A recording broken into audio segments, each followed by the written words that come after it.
Hello students, welcome to V science classes.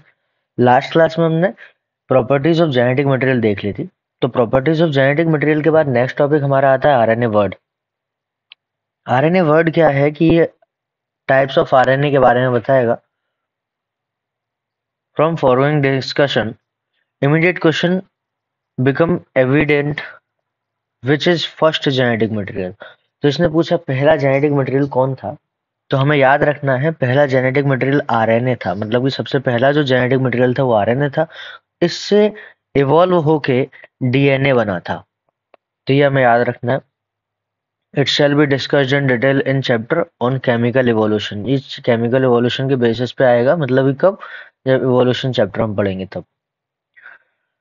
But briefly we shall highlight some of the fact. यहाँ पे कुछ fact पढ़ेंगे। तो first genetic material कौन है? फर्स्ट जेनेटिक मटेरियल आरएनए है, ये हमें याद रखना है। There is now enough evidence to suggest that essential life process such as metabolism, translation, splicing, इस सब में ये आरएनए का ही काम है। किस तरह से करता है? तो उसके अलग अलग पाथवे होते हैं। इवॉल्व अराउंड आरएनए, ये सब आरएनए के आसपास में देखने को मिलता है। RNA used to act as a genetic material as well as catalyst. RNA जो है वो जेनेटिक मटेरियल की तरह भी बिहेव करता है और कैटालिस्ट की तरह भी बिहेव करता है। There are some important biochemical reactions in living system are catalyzed by RNA। कई सारी बायोकेमिकल रिएक्शन होती है लिविंग सिस्टम में जो कि आरएनए के द्वारा कैटलाइज की जाती हैं। नॉट बाय द प्रोटीन और प्रोटीन एंजाइम। कोई भी प्रोटीन एंजाइम उसको कैटलाइज नहीं करता, उसको आरएनए एंजाइम कैटलाइज करता है। But RNA being a catalyst was reactive and hence unstable. क्योंकि आरएनए कैटलिस्ट की तरह है तो ये रिएक्टिव भी होता है और साथ में अनस्टेबल भी होता है। जबकि हमने प्रॉपर्टीज में पढ़ा था कि जेनेटिक मटेरियल की प्रॉपर्टी क्या होती है? स्टेबल होना चाहिए, अनस्टेबल नहीं होना चाहिए। लेकिन ये अनस्टेबल है। और लेस रिएक्टिव होना चाहिए, लेकिन ये रिएक्टिव भी है। Therefore DNA has evolved from the RNA. DNA he RNA से इवॉल्व हुआ है विद केमिकल मॉडिफिकेशंस। क्या क्या केमिकल मॉडिफिकेशन हुए थे? जैसे आरएनए में यूरासिल होता था तो यूरासिल की जगह पे थायमिन आ गया था। आरएनए में जो पेंटोस शुगर थी, उस पेंटोस शुगर पर सेकंड कार्बन पे ओएच था। जबकि डीएनए में क्या हुआ? डीएनए में ये ऑक्सीजन चला गया तो सेकंड कार्बन पे सिर्फ हाइड्रोजन रह गया था। तो ये भी मॉडिफिकेशन था। तो मॉडिफाई होकर स्टेबिलिटी गेन करके डीएनए बना था। DNA being double standard. DNA double standard होता है हैविंग कंप्लीमेंट्री स्ट्रैंड। जो उसके पास कंप्लीमेंट्री स्ट्रैंड होता है। कंप्लीमेंट्री स्ट्रैंड का मतलब है जैसे कि A T G C T A, ये है। तो इससे कंप्लीमेंट्री स्ट्रैंड ए के साथ टी जोड़ता है, टी के साथ ए, जी के साथ सी, सी के साथ जी, टी के साथ ए के साथ टी। तो ये ए टी डबल बॉन्ड से, ए टी डबल बॉन्ड दो हाइड्रोजन बॉन्ड से, जी सी तीन हाइड्रोजन बॉन्ड से। तो इस तरह से ये जुड़ जाते हैं। तो ये दो स्टैंड बने, एक ये और एक ये, दोनों आपस में कंप्लीमेंट्री हैं। तो यहां से हमें कंप्लीमेंट्री का मतलब पता चला। ये जो दिखाई दे रहा है हमें, ये डीएनए था, डबल स्टैंडर्ड डीएनए। अब इसका रेप्लिकेशन हो रहा है। रेप्लिकेशन का मतलब होता है अपनी खुद की कॉपी बनाना, रेप्लिकेशन कहलाता है। अब रेप्लिकेशन जो है, पहले इसके जनरल जो फैक्ट है उसको समझ लेते हैं।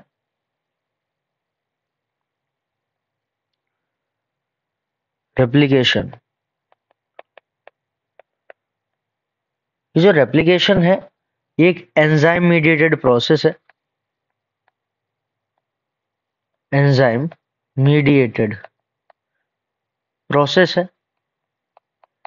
इसमें बहुत सारे एंजाइम लगते हैं काम करने में। दूसरी बात, ये एक ऑटो कैटालिटिक एक्टिविटी है।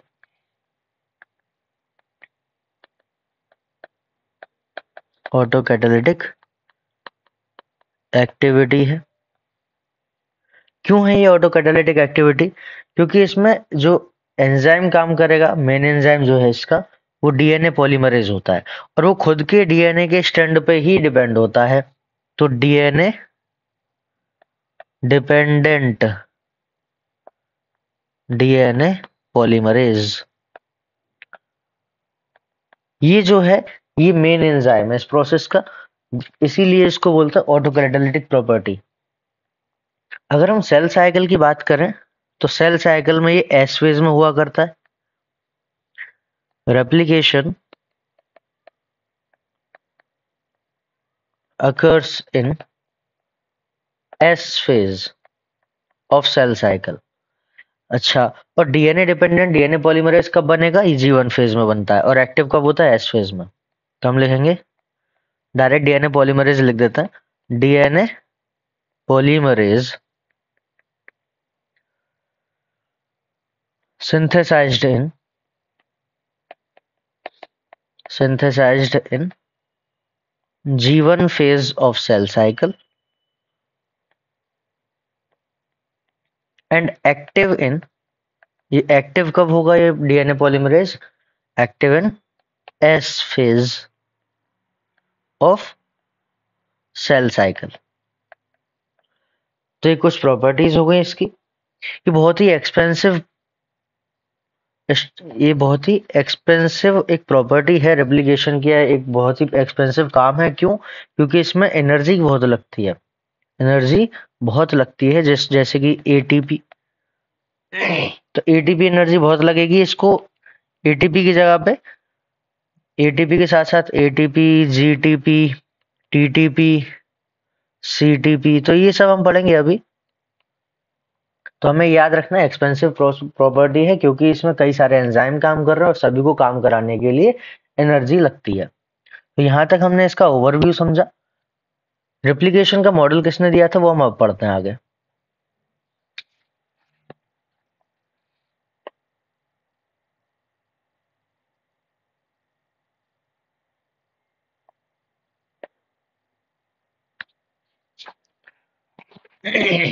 अगर इसके मॉडल की बात करें तो सबसे पहले replication while proposing the double helical structure of DNA।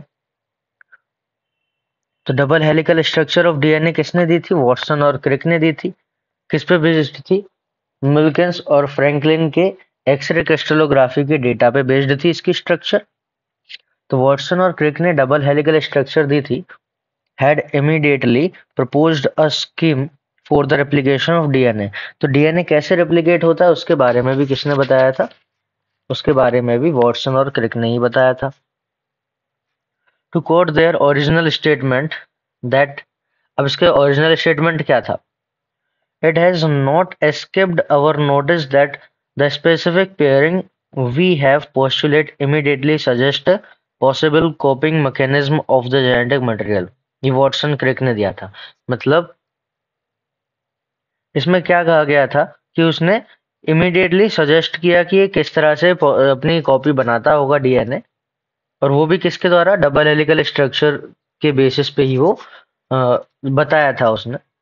ये किसके स्टेटमेंट थे? वॉटसन और क्रिक का स्टेटमेंट था। The scheme suggested that two strand would separate. अब इसके लिए जैसे कि यहाँ पे semi conservative mode of DNA replication बताया गया है। इससे पहले कई सारे आए थे जैसे conservative mode of DNA replication, disruptive mode of DNA replication, तो वो सब फेल हो गए थे, उनको हमें नहीं पढ़ना है। तो अब हम इसी में पढ़ेंगे। The scheme suggest that two strand would separate. अब ये दो स्ट्रैंड जो दिखाई दे रहे हैं, ये दोनों स्ट्रैंड ये सेपरेट हो गए यहाँ पे कुछ इस प्रकार से। And act as template. Template का मतलब होता है सांचा, जिसके ऊपर दूसरा स्टैंड बनने वाला है, वो टेम्पलेट स्टैंड होता है। For synthesis of new complementary strand. After the completion of replication, जैसे रेप्लिकेशन कंप्लीट हो जाएगा, each DNA molecule would have one parental and one newly synthesised strand. जब रेप्लिकेशन कंप्लीट हो जाएगा तो डीएनए के दो मॉलिक्यूल बनेंगे, जिसमें एक मॉलिक्यूल के पास एक स्ट्रैंड पेरेंटल होगा और एक स्टैंड न्यूली सिंथेसाइज्ड होगा। इसलिए इसको बोलते हैं semi conservative mode of DNA replication. हुआ क्या यहाँ पे देखते हैं। पहले ये जो है, ये एक डीएनए मॉलिक्यूल था।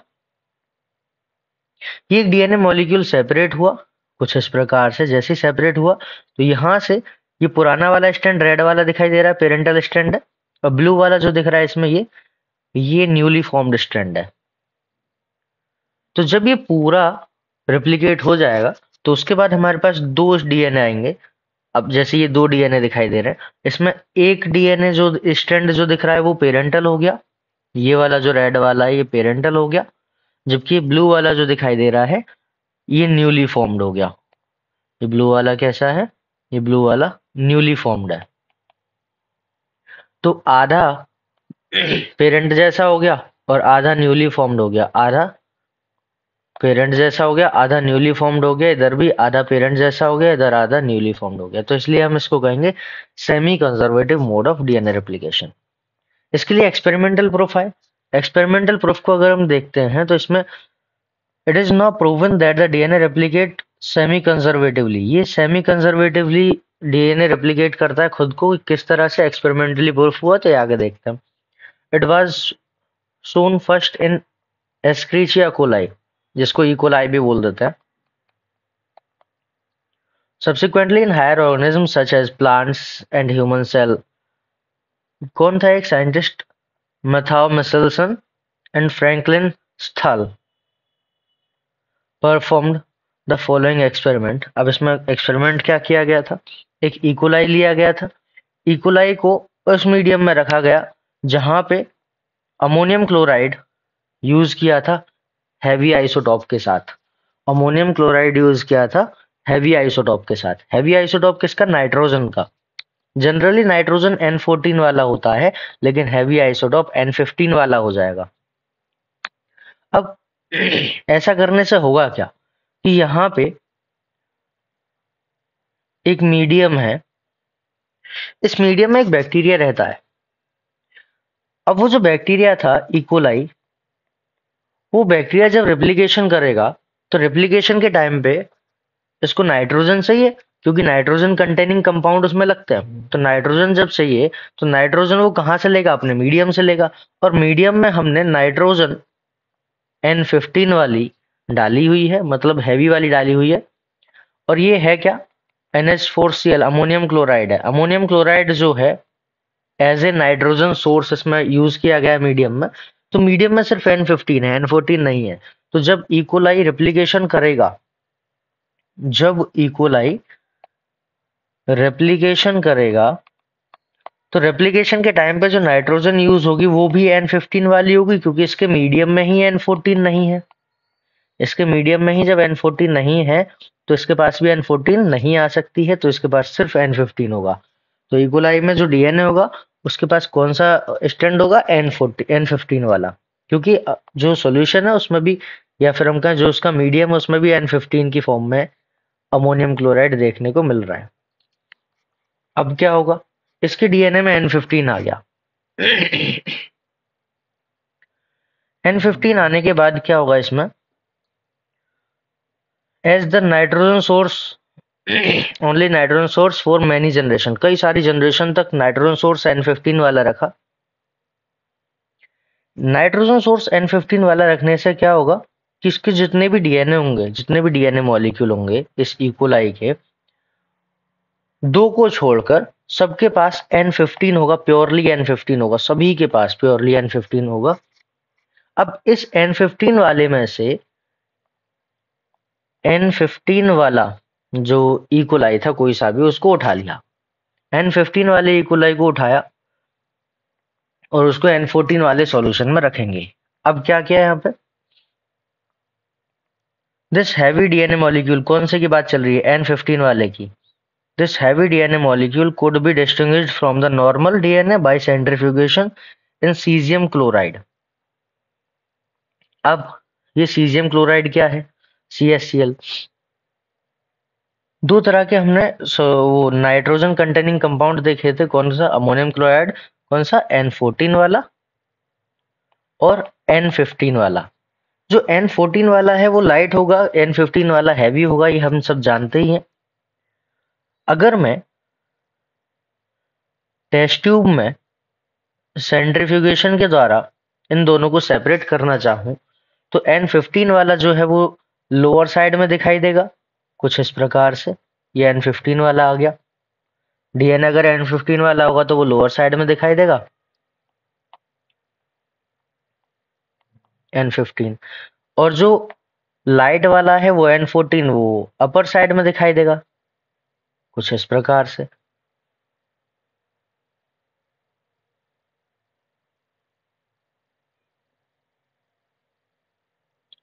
तो ये कैसा दिखा,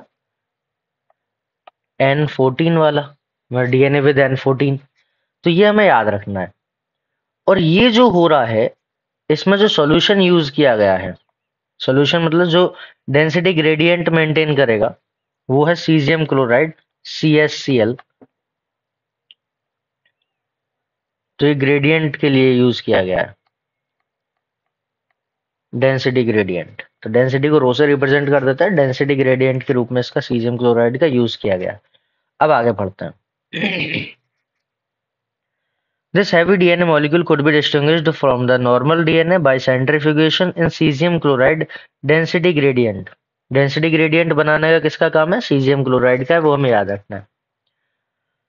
please note that N15 is not radio active isotope. N15 radio active isotope नहीं है। रेडियो एक्टिव मतलब जिसमें रेडियो एक्टिव डिके होता रहता है, वो रेडियो एक्टिव आइसोटॉप नहीं है, ये सिर्फ हैवी आइसोटॉप है।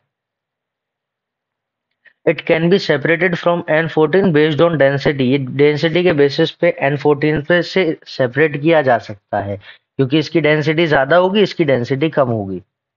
अब then they transfer the cell into the medium of N14 ammonium chloride, took sample at various definite time intervals. अब यहाँ पे क्या क्या हुआ, इसको जरा देखते हैं। ये था मान लो N15 वाला इकोलाई, इसको उठा के अब N14 वाले इकोलाई में ले मीडियम में रखा। यहाँ पे दूसरा मीडियम बनाता है।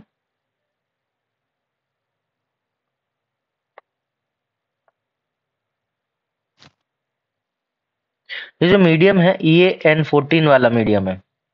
N14 वाला मीडियम है, इसमें अमोनियम क्लोराइड जो होगा वो N14 वाला होगा। अब क्या करेंगे इसमें, यहाँ पे इकोलाई जो है जिसको डाला गया है इसमें, वो N15 वाला है। मतलब इसके डीएनए जो होंगे वो दोनों N15 वाले हैं और यहाँ पे N14 वाला है मीडियम। तो अब जब ये रिप्लिकेट करेगा, जब अपनी कॉपी बनाएगा, ये जब अपनी कॉपी बनाएगा, तो नाइट्रोजन कौन सा यूज कर पाएगा, N14। क्यों, क्योंकि मीडियम में सिर्फ N14 है। अब मीडियम में N15 नहीं है, जिस वजह से ये N15 यूज नहीं कर सकता, ये N14 यूज करेगा। तो इसके डीएनए में भी कौन दिखेगा, N14 दिखेगा। आगे देखते हैं इस एक्सपेरिमेंट में क्या हुआ। यहाँ पे डीएनए था, डीएनए जो था डबल स्टैंडर्ड दिखाई दे रहा है बहुत अच्छे से। इस डबल स्टैंडर्ड डीएनए में जो नाइट्रोजन यूज किया गया था वो N15 टाइप का था। क्योंकि ये हैवी था, तो ये बॉटम की तरफ दिखाई दे रहा है। सेंट्रीफ्यूगेशन, सेंट्रीफ्यूगेशन होता है जैसे 2000 से 4000 राउंड पर मिनट घुमा देते हैं, तो वो टेस्ट ट्यूब में 2000 से 4000 राउंड पर मिनट घुमाएंगे मशीन के द्वारा, सेंट्रीफ्यूगेशन मशीन के द्वारा। तो डेंसिटी जिसकी ज्यादा होती है वो बॉटम की तरफ जाता है, जिसकी कम होती है वो टॉप की तरफ जाता है। तो डेंसिटी के अकॉर्डिंग अरेंज हो जाते हैं। क्योंकि यहाँ पे हाई डेंसिटी है तो बॉटम की तरफ जा रहा है। अब क्या हुआ, ये जो 20 मिनट में डिवाइड कर लेता है बैक्टीरिया, बैक्टीरिया जो है इकोलाई 20 मिनट में डिवाइड कर लेता है, तो ये हमें याद रखना है। अब यहाँ पे N15 का जो डीएनए था, जब ये दोनों स्ट्रैंड सेपरेट होंगे तो सेपरेटेड स्ट्रैंड अलग बना देते हैं। मान लो कुछ इस प्रकार से सेपरेट हुआ, एक स्ट्रैंड इधर गया, तो यहाँ पे कुछ इस प्रकार से एक स्टैंड बना दिया, दूसरा स्टैंड इधर आ गया। तो अब ये दो स्टैंड यहाँ पे दिखाई दे रहे हैं। दोनों स्टैंड दिखने के बाद अब यहाँ पे न्यूली फॉर्म्ड स्टैंड बनेगा। न्यूली फॉर्म्ड स्टैंड N14 वाला था, उसको ग्रीन से रिप्रेजेंट करा है। यहाँ पे N14 वाला बन गया, इसके ऊपर भी N14 वाला बन गया। अब क्योंकि इसमें एक स्टैंड पुराना वाला है, एक स्टैंड नया वाला है, तो ये कैसा हो गया, सेमी कंजर्वेटिव। आधा बच गया ना पुराना वाला, मतलब पेरेंटल, आधा पेरेंटल स्टैंड डीएनए बच गया, तो इसको हम बोलेंगे सेमी कंजर्वेटिव। ये भी कैसा हो गया, सेमी कंजर्वेटिव। तो रिप्लिकेशन का मोड कैसा कहलाएगा, semi conservative mode of DNA replication. अब दूसरा, ये एक जनरेशन हो गई। नेक्स्ट एक जनरेशन तक डिवाइड किया, मतलब कि फर्स्ट जनरेशन ये है, अब फर्स्ट जनरेशन को फिर से कॉपी कराएंगे, डिवाइड कराएंगे इसी मीडियम में, N14 वाले मीडियम में ही डिवाइड कराएंगे। तो फिर से N14 वाला, अब ये दोनों अलग सेपरेट हो गए, ये दोनों अलग सेपरेट हो गए। इसका रेड ये रहा, इसका ग्रीन ये रहा, इसका रेड ये रहा, इसका ग्रीन ये रहा। अब न्यूली फॉर्म्ड दोनों के पास ही ग्रीन ग्रीन आएंगे, मतलब कि N14 वाले आएंगे। तो ये मान लो यहाँ से पेरेंटल वाला आ गया, यहाँ से न्यूली फॉर्म्ड आ गया, यहाँ पेरेंटल, यहाँ न्यूली फॉर्म्ड, यहाँ पेरेंटल, यहाँ न्यूली फॉर्म्ड, यहाँ पेरेंटल, यहाँ न्यूली फॉर्म्ड। अब देखें तो इसमें न्यूली फॉर्म्ड दोनों ही N14 वाले हो गए, एक पेरेंटल है एक न्यूली फॉर्म्ड है, लेकिन दोनों ही N14 वाले हो गए। इसमें भी दोनों N14 वाले हो गए, इसमें एक N14 N15 N14 N15। तो दो इसमें हाइब्रिड हुए और दो प्योरली लाइट हो गए।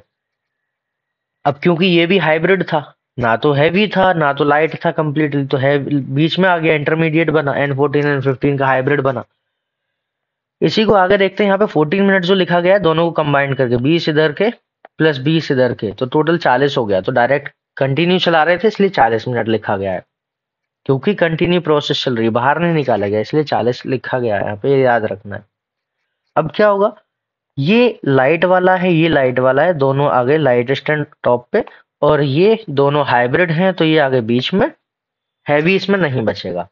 अब इसमें हमें एक चीज याद रखनी है, जिस तरह से यहाँ पे क्वेश्चन आता है, क्वेश्चन कुछ इस प्रकार से आएगा कि एक N15 वाला, यहाँ पे डेटा चेंज हो सकता है, जैसे यहाँ पे N15 दिया हो सकता है क्वेश्चन में N14 दे दे, तो N14 के हिसाब से आंसर लगाना है। फिर इसने कहा कि N15 वाला डीएनए था, N15 वाला डीएनए दो जनरेशन तक जो है एक ही मीडियम में ग्रो कराया गया, दूसरे वाले में N14 में, N15 वाले को N14 में ग्रो कराया गया 2 जनरेशन तक। तो बताओ कितने डीएनए के पास N15 स्ट्रैंड देखने को मिलेगा, कितने डीएनए के पास N15 स्ट्रैंड देखने को मिलेगा। या फिर पूछ सकता है कितने डीएनए के पास पेरेंटल डीएनए स्ट्रैंड देखने को मिलेगा, या फिर बोल सकता है कितने के पास N15 टाइप का आइसोटोप देखने को मिल जाएगा। तो इस तरह से तीन चार तरह से क्वेश्चन घुमा के पूछ सकता है। करना क्या है, हमें सिंपल सा इतना याद रखना है कि कितनी भी जनरेशन तक ये ले जाए, जो पेरेंटल स्ट्रैंड है वो दो ही रहेंगे, एक ये और एक ये, चाहे कितनी भी जनरेशन तक ले जाए पेरेंटल स्ट्रैंड सिर्फ दो रहेंगे, उसके अलावा कोई पेरेंटल नहीं रहेगा। जैसा भी होगा, यहाँ पे N15 दिया तो N15, अगर क्वेश्चन में N14 दिया होगा तो N14, जो भी दिया होगा। तो यहाँ पे दो ही स्ट्रैंड पेरेंटल रहेंगे, ये ही दो पूरे आगे तक जाएंगे, बस एक ये रहा एक ये रहा, फिर आगे तक एक ये रहा एक ये रहा। मतलब इससे एक बात तो साफ हो गई कि कितने भी डीएनए मॉलिक्यूल बन जाएं, उसमें से सिर्फ दो मॉलिक्यूल ऐसे होंगे जो कि हाइब्रिड होंगे। कितने भी मॉलिक्यूल बन जाएं या कितनी भी जनरेशन तक ले जाए, उसमें से सिर्फ दो मॉलिक्यूल ऐसे होंगे जो कि हाइब्रिड होंगे। अगर एक डीएनए के बेसिस पे डेटा लिया जाए तो, अगर एक डीएनए के बेसिस पे डेटा ले रहे हैं और डीएनए का नंबर बढ़ता जाएगा, जैसे कि अगर यहाँ पे किसी ने कहा कि 4 मॉलिक्यूल लिए गए थे, तो 4 दूनी 8, 8 स्ट्रैंड पेरेंटल रहेंगे, तो 8 हाइब्रिड हो जाएंगे। मतलब इधर जितने मॉलिक्यूल डीएनए के लिए गए हैं उसके डबल यहाँ पेरेंटल दिखाई देंगे, मतलब हाइब्रिड दिखाई देंगे। यहाँ पे एक मॉलिक्यूल है तो दो हाइब्रिड, दो हाइब्रिड, दो हाइब्रिड, आगे तक दो ही हाइब्रिड दिखाई देंगे। अगर यहाँ पे दो डीएनए ले लेता तो 4 हाइब्रिड इधर दिखते, 4 हाइब्रिड इधर दिखते, 4 हाइब्रिड आगे तक ऐसे ही दिखते जाते, क्योंकि एक डीएनए दो स्ट्रैंड में अलग होएगा, दो डीएनए 4 स्ट्रैंड में अलग होंगे, तो इस तरह से आगे कंटिन्यू चलता जाएगा। और इन दो स्ट्रैंड के बाद, अगर एक डीएनए के रेस्पेक्ट में ले रहे हैं, तो इन दो डीएनए मॉलिक्यूल के बाद जितने बचेंगे वो सारे लाइट होंगे, या फिर न्यू वाला जो मीडियम था उसके जैसे होंगे। जैसे नए वाले मीडियम में N14 यूज किया गया था, तो दो को छोड़ दो तो सबके पास प्योरली N14 मिलेगा। हाइब्रिड वाले दो छोड़ दो तो प्योरली N14 वाले, सारे बाकी सारे प्योरली N14 वाले होंगे। तो यहां से हमें याद रखना है। दूसरा, अगर पूछेगा कि कितने, जैसे कि अगर यहाँ पे 3 जनरेशन तक पूछा है, अगर 3 जनरेशन तक पूछा है कि जनरेशन थर्ड में ऐसे डीएनए कितने मॉलिक्यूल होंगे डीएनए के जिसके पास पेरेंटल स्ट्रैंड देखने को मिलेगा? तो यहाँ पे 2 हैं हमारे पास, यहाँ पे 2 हैं, तो 3 जनरेशन तक इसको आगे ले जाएंगे। 1 से बने 2, 1 जनरेशन, 2 से 4, फिर 4 से 8। जब 4 से 8 बन रहे होंगे तो उसमें से 2 तो होंगे हाइब्रिड और 2 होंगे कंप्लीटली, बाकी बचे 6, 6 होंगे इसमें से कंप्लीटली न्यूली फॉर्म्ड N14 वाले। अगर और जनरेशन तक पूछे, 4 जनरेशन तक पूछे, तो 8 से 16 बनते हैं। 16 में से 2 जो होंगे वो हाइब्रिड होंगे और बाकी बचे 14 वो सब न्यूली फॉर्म्ड होंगे। तो इस तरह से हमें याद रखना है, ये क्वेश्चन बहुत सारे देखने को मिल जाते हैं। अब क्या है इसमें, जो ग्रेडियंट मेंटेन का काम है वो सीजियम क्लोराइड का है। देन द ट्रांसफर, अब आगे क्या नेक्स्ट स्टेप था, then they transfer the cell into the medium with normal, normal वाला N14 की बात कर रहा है, N14 ammonium chloride. Took sample at various definite time intervals, अलग अलग टाइम इंटरवल पे उसने सैंपल लिया जब सेल मल्टीप्लाई कर रही थी। And extracted the DNA that remains as double stranded helix, जब वो डबल हेलिकल स्ट्रैंड थे उसके, जो डबल स्ट्रैंडेड हेलिक्स थे। The various sample were separated independently, जो सैंपल थे वो सभी सेपरेट हो गए on caesium chloride gradient. Gradient किसका था? सीजियम क्लोराइड का था। उस सीजियम क्लोराइड के ग्रेडियंट में वो सेपरेट हो गए थे, जैसा कि यहाँ पे देखने को मिल रहा है। यहाँ पे हैवी वाला था, यहाँ पे हाइब्रिड वाला आ गया, यहाँ पे हाइब्रिड और लाइट वाले आ गए। Can you recall what centrifugal force? अब सेंट्रीफ्यूगल फोर्स क्या थी? ये सेंटर है, ये सर्कल है। जब सेंटर से दूर की तरफ जो फोर्स लग रहा है वो सेंट्रीफ्यूगल फोर्स होता है। इसका उल्टा हम करते थे, सेंटर की तरफ जो फोर्स लगता है वो सेंट्रीपिटल फोर्स होता है। तो हमें याद रखना है। Why molecule with higher mass density would sediment faster? क्यों? क्योंकि ग्रेविटी भी है और सेंट्रीफ्यूगल फोर्स दूर की तरफ लग रहा है। अब सेंट्रीफ्यूगल फोर्स जब दूर की तरफ लग रहा है, मतलब कि सेंटर से दूर की तरफ लग रहा है, तो जिसकी डेंसिटी ज्यादा है वो भी दूर की तरफ जाएगा। तो दूर की तरफ कौन है? बॉटम वाला हिस्सा, तो बॉटम की तरफ हैवी वाला जाता है, लाइट वाला नहीं जाता है। नेक्स्ट क्या है? Thus the DNA that extracted from the culture one generation after the transfer of N15 to N14 medium after 20 minutes, 20 minute बाद जब उसको आइसोलेट किया गया था, इकोलाई डिवाइड्स इनटू 20 मिनट्स। ध्यान रखना, इकोलाई 20 मिनट में डिवाइड करता है। हैड ए हाइब्रिड और इंटरमीडिएट डेंसिटी, इसके पास हाइब्रिड और इंटरमीडिएट डेंसिटी देखने को मिली थी।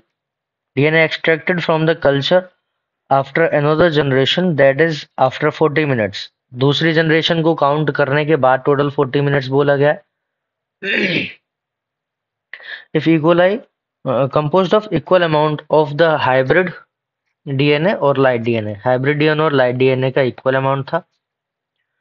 If इक्वलाई was allowed to grow for 80 minutes, 80 minute मतलब कितने हो गए? कौन सी जनरेशन हो गई?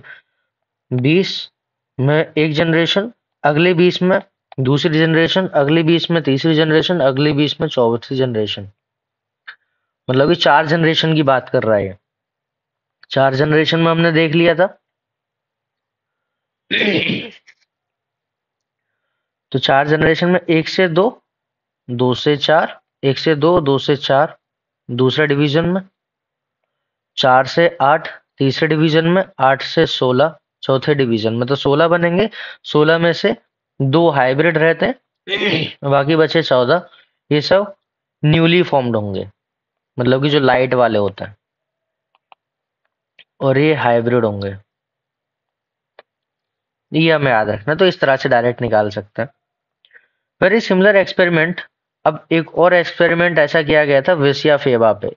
ये फेबा बीन्स है, रेडियो एक्टिव थायमिडीन इसने यूज की थी। Very similar experiment involving use of radioactive thymidine to detect the distribution of newly synthesized DNA in the chromosome was performed on Vicia faba. Vicia faba नाम के plant पे use किया गया, ये experiment किया गया था। उसमें रेडियो एक्टिव थायमिडीन का यूज किया गया था, ये हमें याद रखना है। किसने किया था? टेलर ने और उसके कलीग्स जो थे उनने मिलकर किया था 1958 में। The experiments proved that DNA in chromosome also replicate semi conservatively. इससे क्या पता चला कि क्रोमोसोम जो है सेमी कंजर्वेटिवली ही वहां पे कॉपी करता है। यहां तक हमने पढ़ा semi conservative mode of DNA replication होता क्या है। अब हम पढ़ेंगे कि इसमें काम कैसे होता है, तो इस मशीनरी में क्या क्या इन्वॉल्व होता है। तो हमें याद रखना है एक एंजाइम मीडिएटेड प्रोसेस, और इस एंजाइम मीडिएटेड प्रोसेस में बहुत सारे एंजाइम्स काम करते हैं। जैसे जैसे हम बात करते हैं यहाँ पे सबसे पहले जो एंजाइम आएंगे, एंजाइम को एक बार देख लेते हैं। जैसे हेलिकेज, हेलिकेज जो है ये हाइड्रोजन बॉन्ड तोड़ने का काम करता है, ब्रेक्स हाइड्रोजन बॉन्ड्स। फिर उसके बाद जो है यहाँ पे टोपो आइसोमरेज आएगा, फिर एसएसबी प्रोटीन आती है, SSB protein single stranded binding protein जिसको बोलते हैं, सिंगल स्ट्रैंडेड बाइंडिंग प्रोटीन।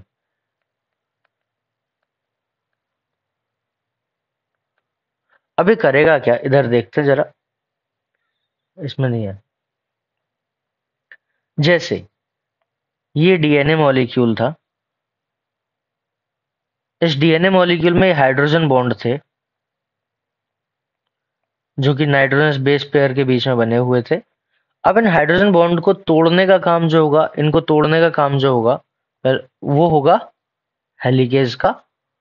अब जब ये स्ट्रैंड कुछ इस प्रकार का बन जाएगा,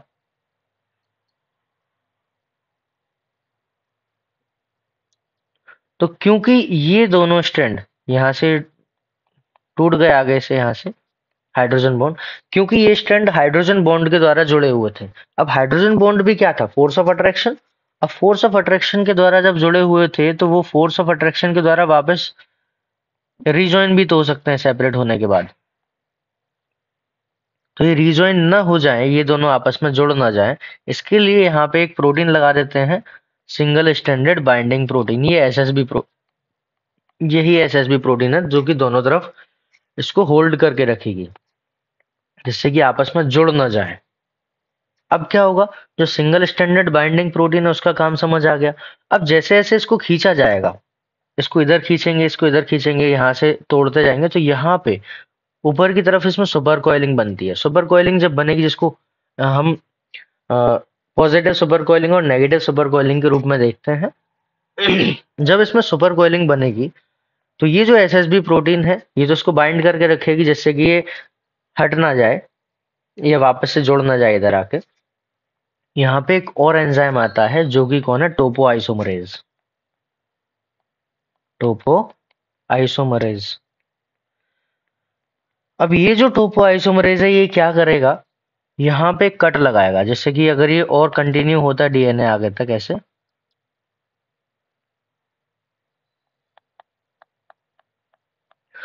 तो यहाँ पे जैसे मान लेते हैं यहाँ कट लगाएगा एक स्टैंड में। एक स्टैंड में जैसे ही कट लगाएगा तो ये पूरा एक साथ वापस घूम जाएगा, और घूमने के बाद जो जो इसमें टेंशन बन रही थी उस टेंशन को रिलीज कर देगा, इस टेंशन को रिलीज कर देगा और वापस से ये फिर जुड़ जाएगा। तो ये जो कट लगा था इस कट को बोलते हैं निक।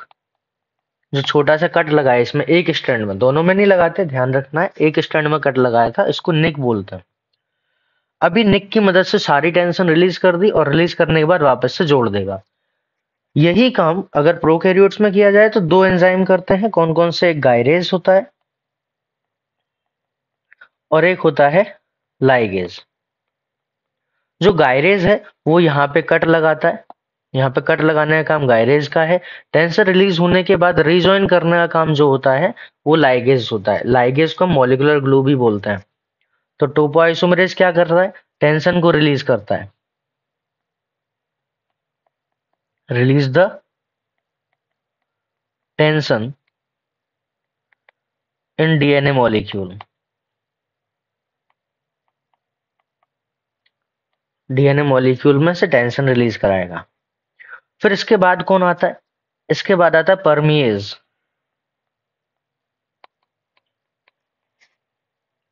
परमिएज कौन है? परमिएज जो है एक्चुअल में ये आरएनए पॉलीमरेज का टाइप है। अब ये जो आरएनए पॉलीमरेज का टाइप है ये काम क्या करेगा? ये बनाता है आरएनए प्राइमर। आरएनए प्राइमर बनाता है। जब ये आरएनए प्राइमर बनाएगा, आरएनए प्राइमर क्या करता है? Helps to attach the DNA polymerase.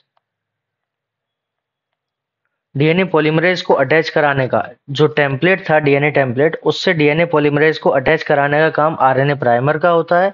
और खुद आरएनए प्राइमर एक आरएनए पॉलीमरेज का टाइप जो है प्राइमेज, उस प्राइमेज के द्वारा बनाया जाता है। ये कौन है? टाइप है आरएनए पॉलीमरेज का। तो यहां तक हमें आरएनए प्राइमर भी समझ आ गया, हेलिकेज आ गया, टोपोआइसोमरेज आ गया, परमिएज आ गया। अब इसका मेन एंजाइम जो है, मेन एंजाइम कौन है? DNA polymerase. DNA polymerase. DNA polymerase जो होता है मेन एंजाइम, ये डीएनए पे डिपेंड करता है, खुद की टेम्पलेट पे वो स्टैंड बना रहा है, इसलिए इसको बोलते हैं डीएनए डिपेंडेंट डीएनए पॉलीमरेज। इसका पूरा नाम हो गया डीएनए डिपेंडेंट डीएनए पॉलीमरेज। जब डीएनए डिपेंडेंट डीएनए पॉलीमरेज इसका पूरा नाम हो गया, तो ये जो है 3 तरह का होता है। कौन कौन सा? DNA polymerase first, DNA polymerase second और डीएनए पॉलीमरेज थर्ड। अब इनके अलग अलग काम जानते हैं पहले। तो डीएनए पॉलीमरेज फर्स्ट क्या करेगा? जो डीएनए पॉलीमरेज फर्स्ट है ये एक्सोन्यूक्लियस एक्टिविटी शो करता है। Shows exonuclease activity.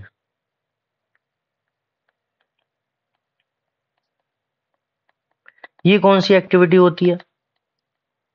Exonuclease activity का मतलब है जैसे कि ये टर्मिनल है, ये टर्मिनल से बेस पेयर को रिमूव कराएगा। ये टर्मिनल से बेस पेयर को रिमूव कराता जाएगा, इधर से जरूरत पड़ने पे, अकॉर्डिंग टू रिक्वायरमेंट ये टर्मिनल से बेस पेयर को रिमूव कराता है।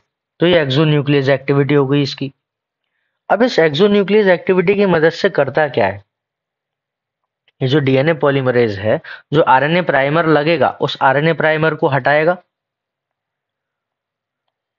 Removes the RNA primer from DNA. DNA polymerase को जोड़ने के लिए जो आरएनए प्राइमर अटैच हुआ था उसको रिमूव करा देगा, और उसकी वजह से जो गैप बना है उस गैप को भी भरेगा। Also फिल्स the gap. अच्छा, और क्या होगा इसमें? नेक्स्ट आता है, इसको ना जब ये रिपेयर भी कर रहा है ना, मतलब कहने का है जैसे जैसे ये है, यहाँ पे आरएनए प्राइमर अटैच हुआ,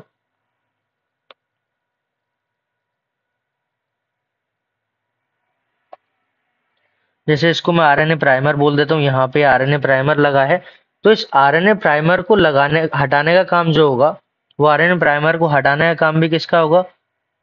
डीएनए पॉलीमरेज फर्स्ट का। और इसको हटाने के बाद ये जो गैप बना, इस गैप को भरने का काम भी किसका होगा? ये गैप जो भर दिया है, इस गैप को भरने का काम भी किसका है? आरएनए पॉलीमरेज 1 का, सॉरी डीएनए पॉलीमरेज 1 का।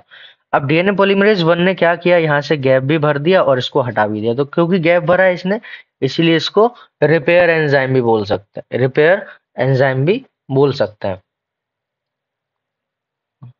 तो also called DNA repair enzyme.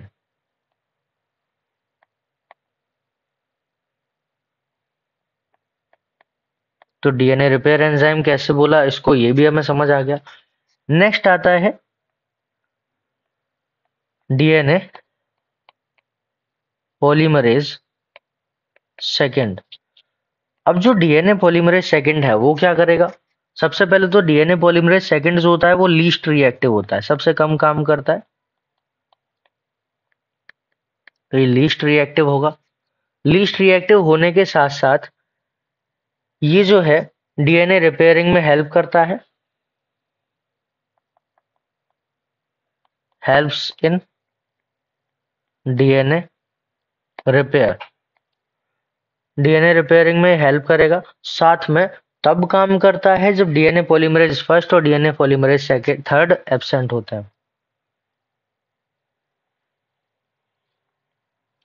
तो डीएनए रिपेयर कब करेगा? जब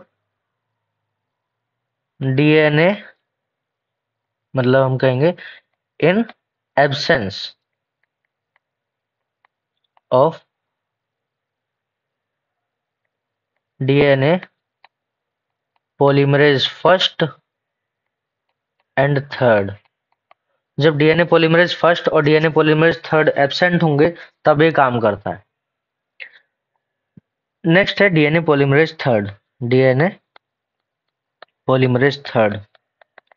अबे जो डीएनए पॉलीमरेज थर्ड है यही एक्चुअल में मेन एंजाइम है, मेन एंजाइम है, और यही पॉलीमराइजेशन करता है, यही पॉलीमराइजेशन करता है। पॉलीमरेज भी क्यों बोल रहे हैं? क्योंकि ये पॉलीमर बना रहा है किसका? न्यूक्लियोटाइड्स का। कई सारे न्यूक्लियोटाइड को जोड़ के ये पॉलीमर बना रहा है, इसलिए इसको पॉलीमरेज एंजाइम बोल रहे हैं।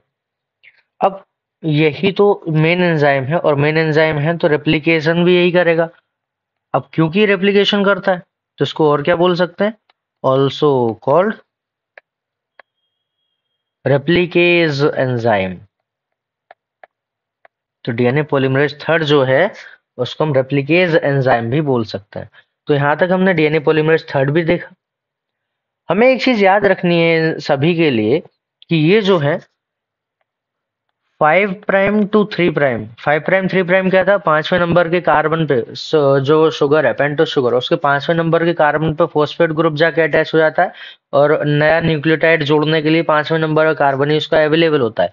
जबकि जो अदर साइड है उस अदर साइड में थर्ड नंबर का कार्बन जो है वहां पे हाइड्रोक्सिल ग्रुप होता है और उसके द्वारा ही नेक्स्ट न्यूक्लियोटाइड जुड़ता है। तो दोनों डायरेक्शन में एक 5 टू 3 डायरेक्शन, मतलब कि अगर मैं इसको चैन को कहूँ तो यहाँ पे 5 प्राइम है या 3 प्राइम है।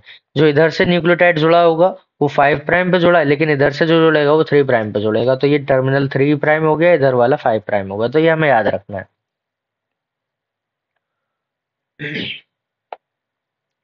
फिर से ये जो अगर ये जो भी पॉलीमरेज है, डीएनए पॉलीमरेज फर्स्ट हो सेकंड हो थर्ड हो, ये 5 प्राइम से 3 प्राइम तक तो बनाते हैं, 5 प्राइम से 3 प्राइम तक तो ये बनाते हैं, तो इसको पॉलीमराइजेशन करेंगे। लेकिन अगर 3 प्राइम से 5 प्राइम इसको चलाएंगे तो ये एक्सोन्यूक्लियस एक्टिविटी शो करते हैं, तो ये एक्सोन्यूक्लियस एक्टिविटी शो करते हैं। 5 प्राइम टू 3 प्राइम तो ये बनाते हैं, लेकिन 3 प्राइम से 5 प्राइम ये एक्सोन्यूक्लियस एक्टिविटी शो करते हैं। ध्यान रखना है कौन सा एक्सेप्शन? DNA polymerase first. ये डीएनए पॉलीमरेज फर्स्ट 5 प्राइम से 3 प्राइम भी एक्सोन्यूक्लियस एक्टिविटी शो करता है। यह हमें याद रखना है। डीएनए पॉलीमरेज फर्स्ट 5 प्राइम से 3 प्राइम भी एक्सोन्यूक्लियस एक्टिविटी शो करता है। किसी कारणवश डीएनए रेप्लिकेशन में कुछ गड़बड़ हो जाती है तो वहां पे पॉलीप्लॉइडी कंडीशन आ सकती है, तो यहाँ पे हमें ये याद रखना है। अब हम देखते हैं इसमें एनसीईआरटी में क्या क्या लिखा है। ये तो हमने इसके एंजाइम्स के बारे में हमने पढ़ लिया।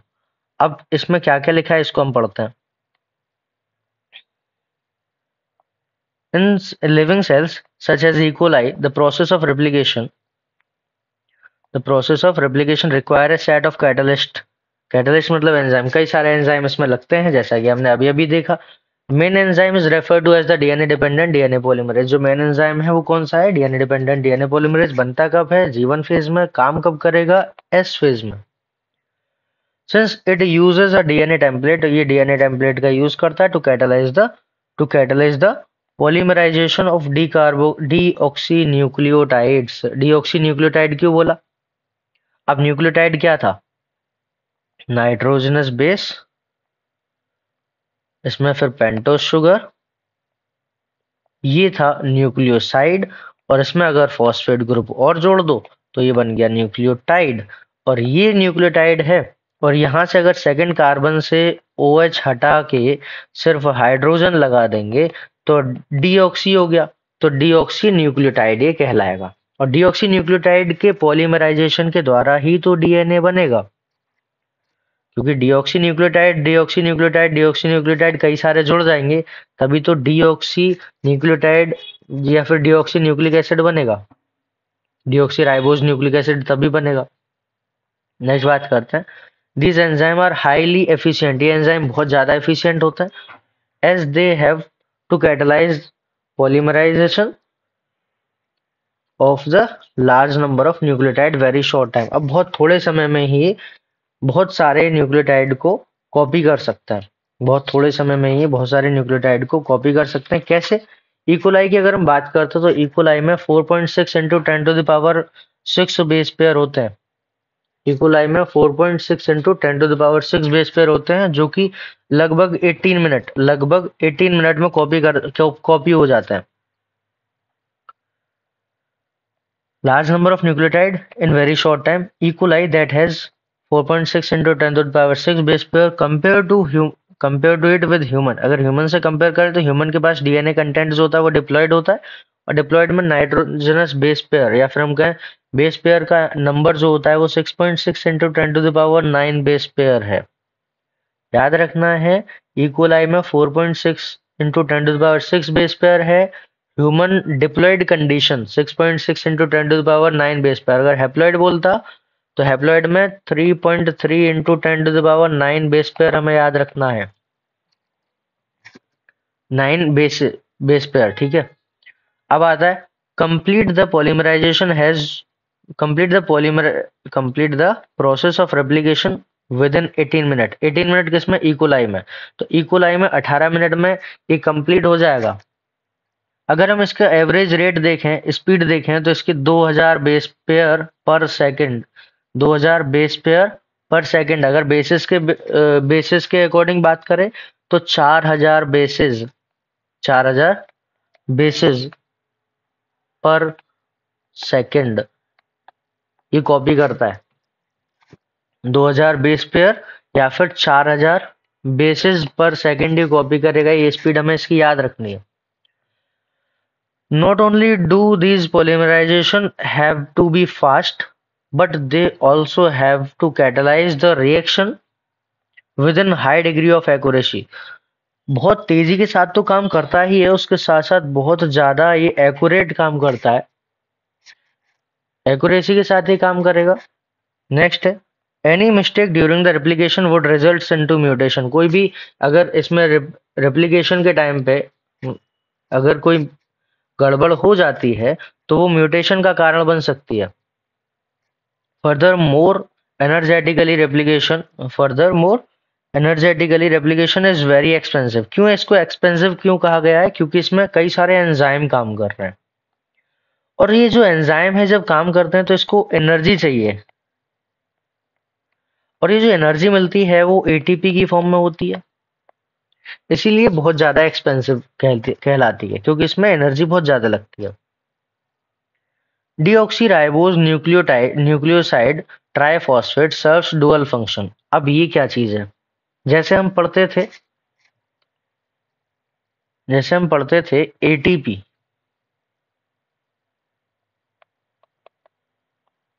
Adenosine triphosphate. अगर हम इसमें ध्यान से देखें तो ये है क्या एक्चुअल में?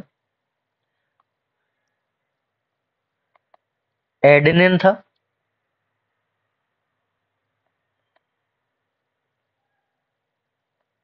एडेनिन के साथ अगर मैं पेंटोस शुगर जोड़ दूं, जिसको राइबोज शुगर बोलते हैं, तो ये बन जाता है एडिनोसिन। तो ये एडिनोसिन हो गया। यहाँ पे हमें याद रखना है, एडेनिन जो है वो नाइट्रोजनस बेस है, जबकि ये राइबोज शुगर है।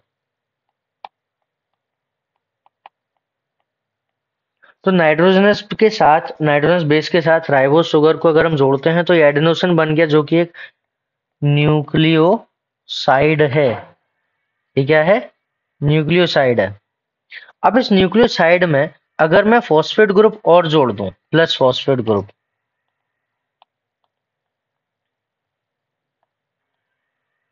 फॉस्फेट ग्रुप, तो ये न्यूक्लियोटाइड बन जाता है। तो क्या बन जाता है? न्यूक्लियोटाइड बन जाता है। अब यहाँ पे ध्यान देने वाली बात है कि एटीपी क्या है? एटीपी है एडेनोसिन ट्राइफॉस्फेट। मतलब एडेनोसिन क्या है? न्यूक्लियोसाइड। न्यूक्लियोसाइड के साथ 3 फॉस्फेट ग्रुप जुड़े हुए हैं। तो हम कह सकते हैं इसको, अगर मैं एडेनोसिन बोलूं तो adenosine monophosphate, adenosine monophosphate, diphosphate, triphosphate. मतलब अगर इसको हटा दूं मैं, तो ये अभी क्या है? ये अभी जो है ना, ये अभी एडेनोसिन ट्राइफॉस्फेट है, मतलब एटीपी है। अगर इसमें से एक फॉस्फेट ग्रुप हटा दूं तो ये बचा एडेनोसिन डाइफॉस्फेट। अगर एक और फॉस्फेट हटा दूं तो एडेनोसिन मोनोफॉस्फेट। हम जानते हैं एडेनोसिन क्या है?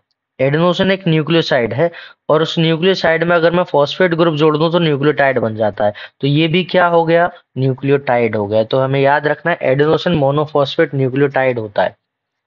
हम ये भी जानते हैं कि इस फॉस्फेट ग्रुप को तोड़ूंगा तो यहाँ से एनर्जी रिलीज होगी, इस फॉस्फेट ग्रुप को तोड़ूंगा तो यहाँ से भी एनर्जी रिलीज होगी। मतलब मैं इसमें से एनर्जी भी निकाल सकता हूँ। इन दोनों को हटा के मैं एनर्जी निकालूंगा, और जो बचा मेरे पास ये डीएनए बनाने में काम आ जाएगा। इन दोनों को हटा के एनर्जी निकालूंगा, और ये जो बचा मेरे पास ये डीएनए बनाने में काम आ जाएगा as raw material. Raw material, ये रॉ मटेरियल की तरह से काम आ रहा है क्योंकि ये न्यूक्लियोटाइड बचा। तो इसी तरह से एक्चुअल में ये न्यूक्लियोसाइड था। अब इसको जरा समझना ध्यान से फिर से। एडिनोसिन था, एडिनोसिन क्या था? न्यूक्लियोसाइड। तो यहाँ पे पहले लिख लेते हैं न्यूक्लियोसाइड। अब इस न्यूक्लियोसाइड में एक फॉस्फेट, दूसरा फॉस्फेट, तीसरा फॉस्फेट, तो ये क्या बन गया? Nucleoside triphosphate. अब ये न्यूक्लियोसाइड ट्राइफॉस्फेट है। अब क्योंकि डीएनए बनाना है हमें, तो डीएनए बनाने के लिए हम क्या यूज करेंगे? Deoxy nucleoside. याद रखना है, क्योंकि शुगर जो था, पेंटोज शुगर जो था, उससे 5 दूसरे कार्बन से ऑक्सीजन हटा देंगे। तो जो न्यूक्लियोसाइड बनेगा वो कैसा बनेगा? ये तो बना आरएनए के लिए, ये कहाँ काम करेगा? आरएनए में। डीएनए में कैसा होगा? Deoxy nucleoside triphosphate. अभी जो डीऑक्सी न्यूक्लियोसाइड ट्राइफॉस्फेट है, इसमें एक फॉस्फेट ग्रुप को तोड़ूंगा तो एनर्जी मिलेगी, दूसरे फॉस्फेट ग्रुप को तोड़ूंगा तो भी एनर्जी मिलेगी, और जो बचा उसको मैं एज रॉ मटेरियल यूज करूंगा। तो डीऑक्सी न्यूक्लियोसाइड जो मोनोफॉस्फेट बचा वो न्यूक्लियोटाइड है एक्चुअल में, न्यूक्लियोटाइड है, क्योंकि न्यूक्लियोसाइड के साथ फॉस्फेट ग्रुप जोड़ो तो न्यूक्लियोटाइड बचता है। तो इस न्यूक्लियोटाइड से मैं डीएनए मॉलिक्यूल बना सकता हूं। अब इसको मैं क्या बोल सकता हूं? जैसे कि एडेनोसिन था तो डी एटीपी। तो डी एटीपी से क्या किया? दो फॉस्फेट हटा दिए, दो फॉस्फेट हटाए, इनऑर्गेनिक फॉस्फेट, तो एनर्जी मिल गई। और जो बचा D AMP, deoxy adenosine monophosphate बचा। और डीऑक्सी एडेनोसिन मोनोफॉस्फेट जो है क्या है? न्यूक्लियोटाइड है। और इसी न्यूक्लियोटाइड का यूज हम करते हैं पॉलीमराइजेशन में। जब इसका पॉलीमराइजेशन हम कर लेंगे तो बन जाएगा क्या? डीएनए। तो क्या बनेगा? डीएनए बन जाएगा। तो हमें ये बात समझ आई कि पॉलीमराइजेशन में इसी का यूज होने वाला है। अब यहाँ पे एक चीज हमें याद रखनी है, क्या? कि ये जो डीएएमपी है एक्चुअल में डी, जैसे डी एटीपी था, डीऑक्सी एडेनोसिन ट्राइफॉस्फेट, इसी तरह से डीसीटीपी भी होगा, deoxy cytosine triphosphate, deoxy thymidine triphosphate, deoxy guanosine triphosphate.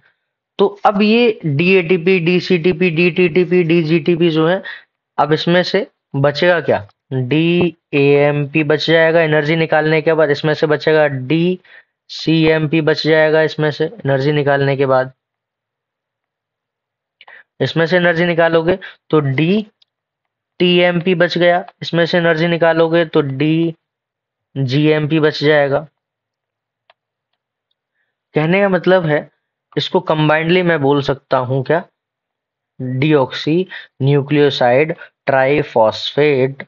और डीऑक्सी न्यूक्लियोसाइड ट्राइफॉस्फेट में से अगर मैं एनर्जी निकाल दूं दो फॉस्फेट ग्रुप को हटा के, तो यहाँ पे मेरे पास बच जाएगा deoxy nucleoside monophosphate.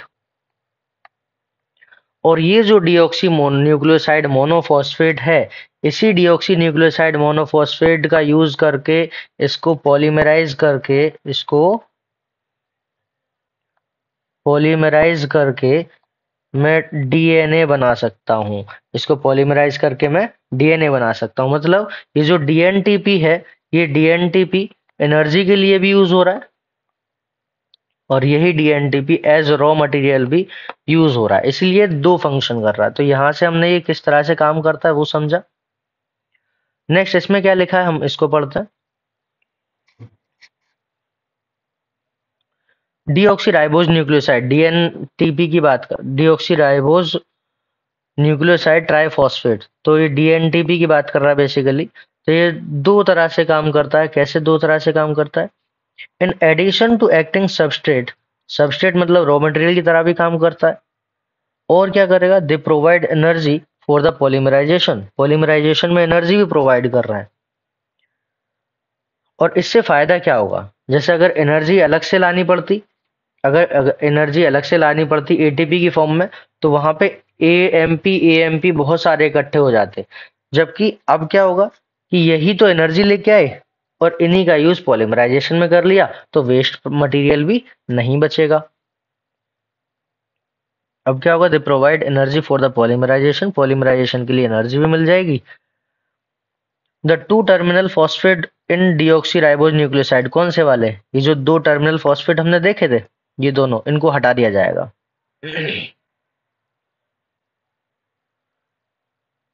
The two terminal phosphate in deoxyribose nucleoside triphosphate are highly energy phosphate. इनके पास एनर्जी बहुत सारी होती है। In same case of in same as in case of ATP, जैसा कि एटीपी में भी होता है। अब क्या होगा? In addition to DNA dependent DNA polymerase, DNA dependent DNA polymerase की बात करें, मैनी एडिशनल एंजाइम रिक्वायर्ड, बहुत सारे एंजाइम अलग से भी चाहिए होते हैं for the replication with high degree of accuracy. Accuracy की हाई डिग्री ऑफ एक्यूरेसी के लिए कई और एंजाइम भी चाहिए। For long DNA molecule, DNA बहुत लंबा मॉलिक्यूल होता है। Since two strand of DNA can not be separated, क्योंकि बहुत लंबा डीएनए होता है तो पूरी लेंथ के बराबर उसको एक साथ सेपरेट नहीं किया जा सकता, धीरे धीरे उसको सेपरेट करता है। मतलब कुछ ऐसी स्ट्रक्चर हम बोल सकते हैं जैसे ये एक डीएनए मॉलिक्यूल था कुछ इस प्रकार से। अब ये जो डीएनए मॉलिक्यूल है, इसको जैसे कहीं से भी, जहां से ओरिजिन ऑफ रेप्लिकेशन होगा, उसको यहां से ऐसे ओपन किया जाएगा। जैसे यहां से इसको ओपन किया गया है, तो ये जो बना, ये जो स्ट्रक्चर बनी है बल्ब जैसी हो गई। रेप्लिकेटिंग बल्ब भी इसको बोल सकते हैं, रेप्लिकेटिंग आई भी इसको बोल सकते हैं। हमें यहां से याद रखना है कि यहां से कुछ इस जगह से दो पार्ट्स में हम पढ़ेंगे इसको। एक इधर की तरफ चलेगा, एक इधर की तरफ चलेगा। अगर ये 5 प्राइम है तो यहाँ पे इसका 3 प्राइम होगा। अगर यहाँ 3 प्राइम है तो इसका अपोजिट यहाँ 5 प्राइम होगा। तो हमें याद रखना ये 5 प्राइम है तो यहाँ पे इसका 3 प्राइम जाएगा।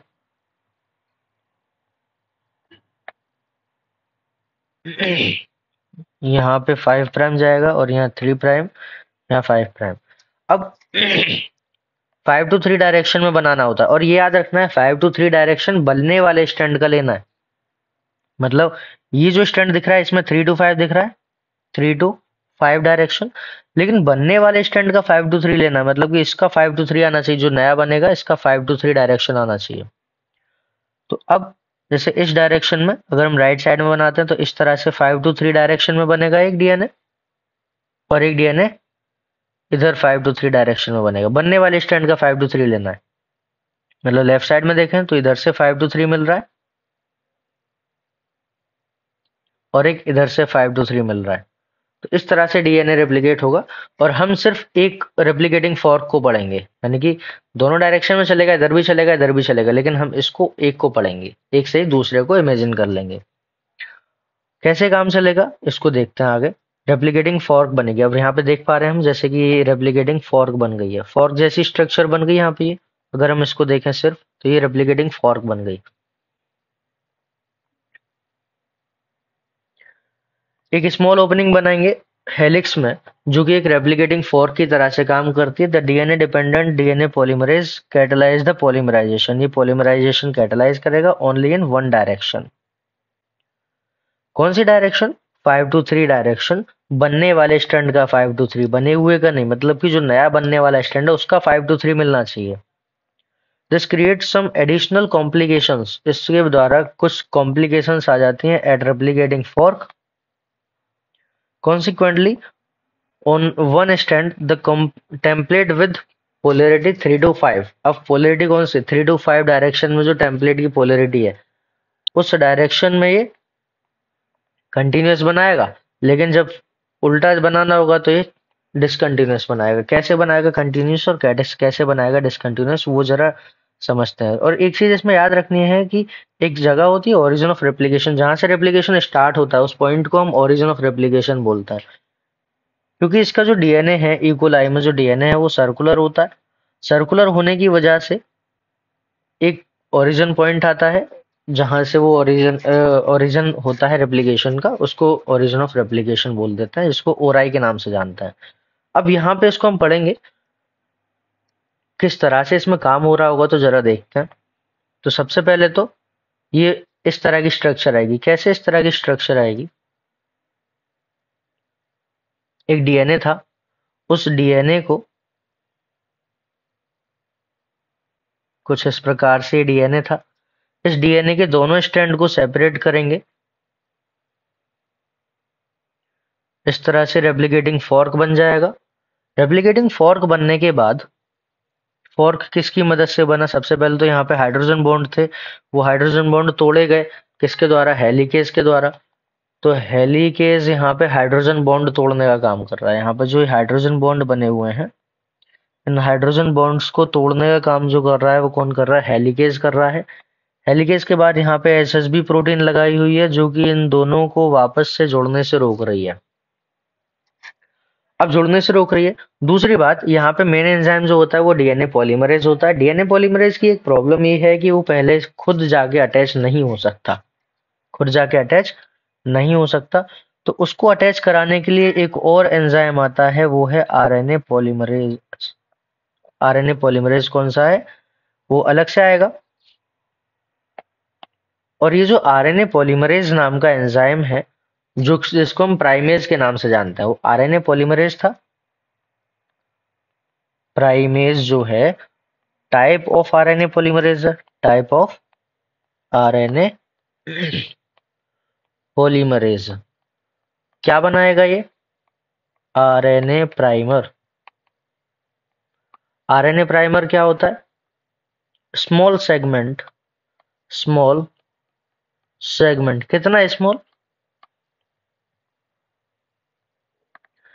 अबाउट 10 बेस पेयर लॉन्ग होगा, बस 10 बेस पेयर के आसपास ही लॉन्ग होता है। तो स्मॉल सेगमेंट है आरएनए प्राइमर। अब आरएनए प्राइमर क्या करेगा?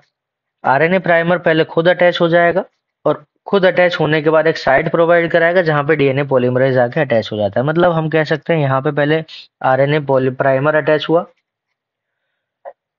इसकी वो साइड डायरेक्शन याद रखनी है। इस प्राइम का 3 प्राइम है, ये 5 प्राइम हो जाएगा, यहाँ 5 प्राइम है, यहाँ 3 प्राइम हो जाएगा। तो बनने वाले स्टैंड का यहाँ 5 प्राइम मिला और यहाँ आगे 3 प्राइम मिल जाएगा। तो अब क्या होगा? ये पॉलीमरेज अटैच हुआ।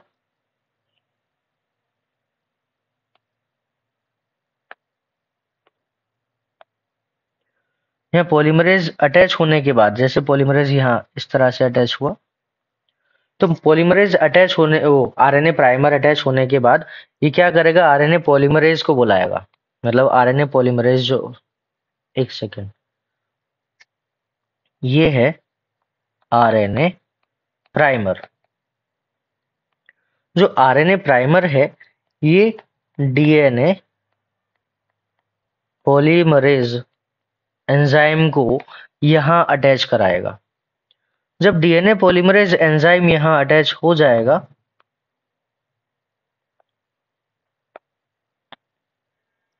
तो उसको अटैच कराने के बाद यहां पे डीएनए बनवाएगा। अब डीएनए जब बनेगा तो यहां पे अभी भी आरएनए प्राइमर ही लगा हुआ है। इस आरएनए प्राइमर को हटाने का काम जो है वो किसका है?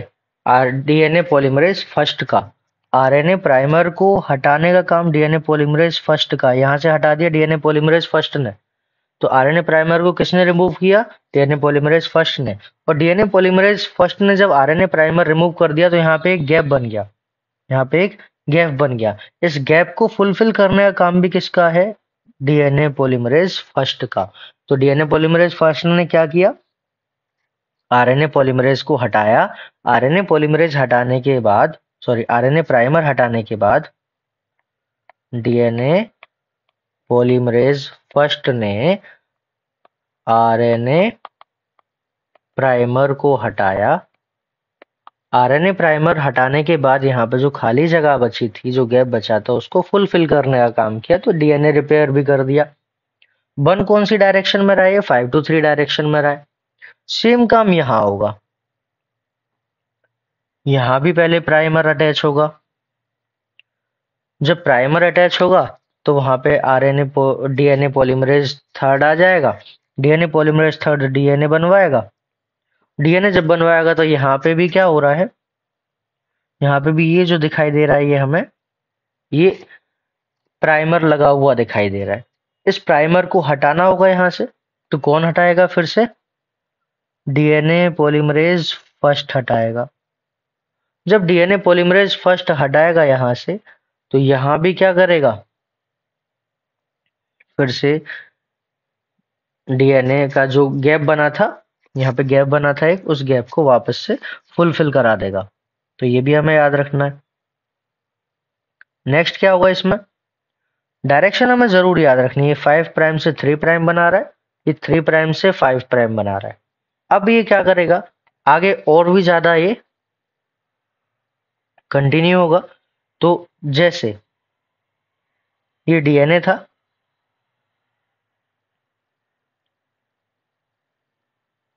अभी ये डीएनए जो है, यहाँ 3 प्राइम था, यहाँ 5 प्राइम था, यहाँ 5 प्राइम था, यहाँ 3 प्राइम था। अभी ये डीएनए जो है इतना बन चुका है, मान लेते हैं इतना बन चुका है, जिसका जो डायरेक्शन है इधर 5 प्राइम, इधर 3 प्राइम, इधर से जो बना था वो इतना बन चुका है।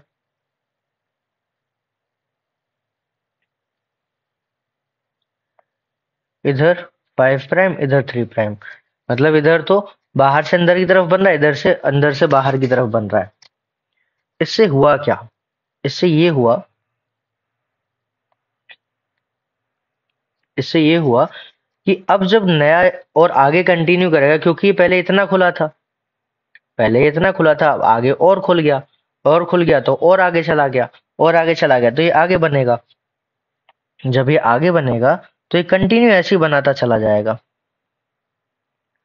जब ये ऐसे बनाता चला जाएगा तो ये तो कंटिन्यू बन रहा है, कंटिन्यू बन रहा है, क्योंकि डीएनए पॉलीमरेज भी यहीं पे है, तो आगे बना देगा, फिर यहाँ पहुंच जाएगा, फिर आगे बना देगा, फिर तो डीएनए पॉलीमरेज इस तरह से आगे चलता चला जाएगा सीधी सीधी लाइन में।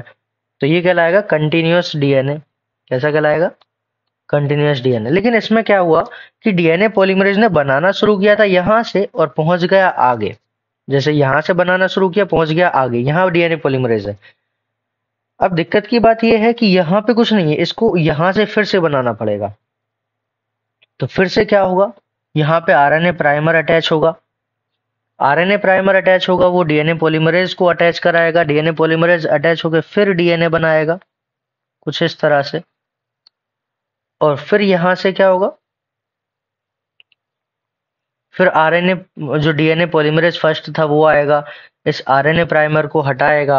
आरएनए प्राइमर को हटाने के बाद यहां से फिर गैप को भरेगा। तो इस तरह से ये चलता रहेगा।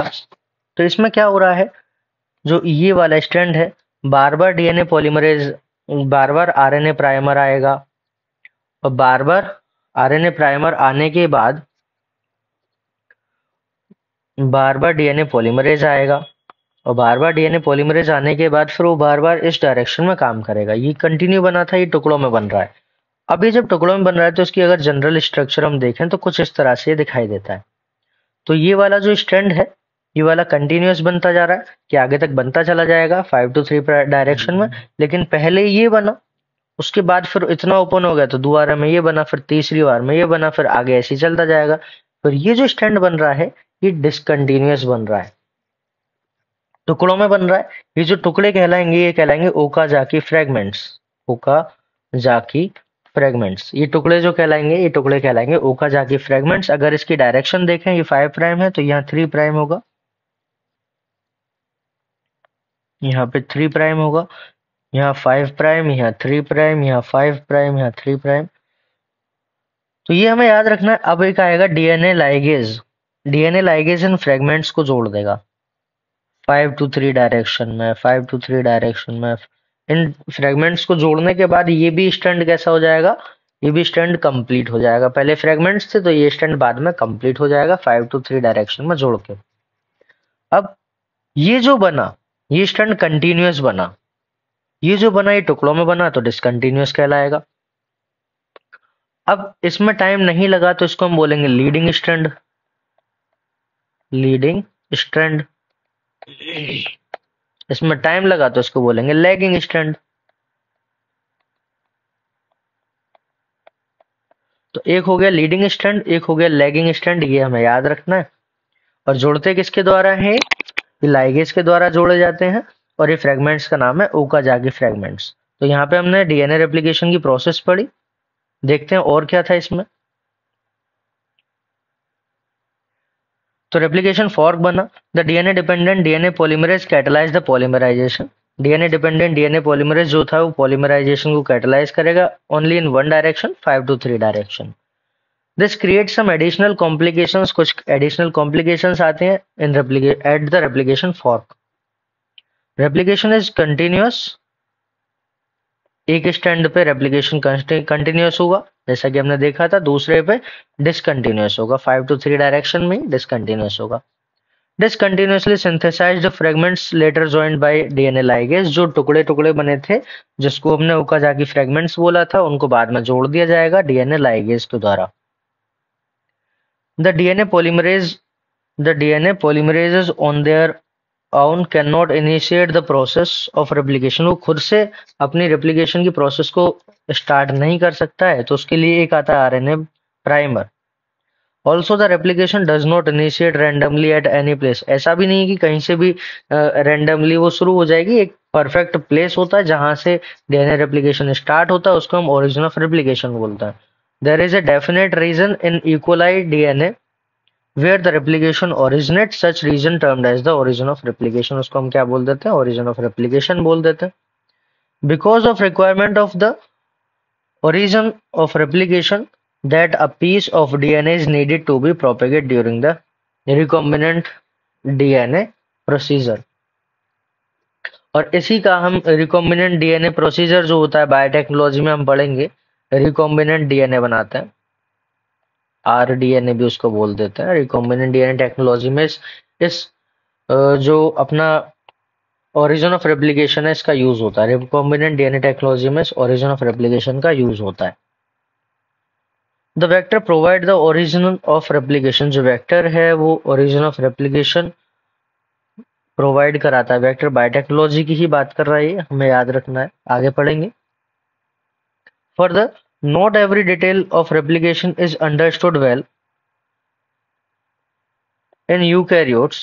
The replication of DNA takes place at S phase। ये हमने अभी अभी देखा था, of cell cycle।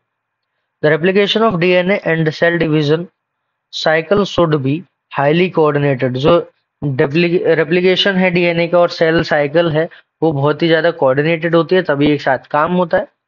A failure in cell division after the DNA replication results in polyploidy। DNA replication के बाद अगर सेल डिवीजन रुक जाता है जैसे कि कई सारे सेल डिवीजन पॉइजन होते हैं जिसको कि माइटोटिक पॉइजन बोलते हैं। माइटोटिक पॉइजन में जैसे कि मस्टर्ड गैस आ जाएगी, और दूसरा हम पढ़ते हैं जैसे कॉलचिसिन हो गया। ये सब माइटोटिक पॉइजन कहलाते हैं, अलग अलग स्टेप्स में काम किया करते हैं। तो माइटोटिक पॉइजन अगर आ जाते हैं और सेल डिवीजन को रोक देते हैं डीएनए रेप्लिकेशन के बाद, तो वो जो है पॉलीप्लॉइडी कॉज करता है। पॉलीप्लॉइडी क्या होगा? अ क्रोमोसोमल एनोमली, मतलब कि नंबर ऑफ क्रोमोसोम चेंज हो जाएगा। You will learn the detail nature of origin and process occurring at the site in higher class. आगे इसको हम पढ़ेंगे। नेक्स्ट लेक्चर में हम ट्रांसक्रिप्शन देखेंगे। अभी थैंक यू।